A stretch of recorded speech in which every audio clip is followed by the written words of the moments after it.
নিরাপদ অবস্থানে থাকার জন্য। শক্তি সঞ্চয় করে মহাবিপদের বার্তা নিয়ে প্রবল বেগে ছুটে আসছে ঘূর্ণিঝড় রেমাল। এরই মধ্যে উপকূলীয় এলাকায় বইতে শুরু করেছে ঝড়ো হাওয়া। কখনো গুড়ি গুড়ি, আবার কখনো ভারী বৃষ্টিপাত হচ্ছে।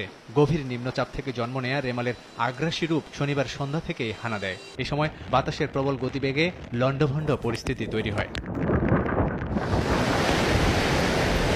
সময় বাড়ার সঙ্গে সঙ্গে কমছে দূরত্ব, বাড়ছে স্থলভাগে আঘাতের আশঙ্কা। ঝুঁকি বাড়ছে খুলনা, বরিশাল, চট্টগ্রাম বিভাগের সমুদ্র তীরবর্তী জেলাগুলোর। ঘূর্ণিঝড় রেমালের সবচেয়ে বেশি দাপট থাকবে পটুয়াখালী, সাতক্ষীরা থেকে কক্সবাজার পর্যন্ত বিস্তীর্ণ এলাকায়। এমনকি সুন্দরবনেও বিধ্বংসী রূপে আশ্রয় পড়তে পারে রেমাল।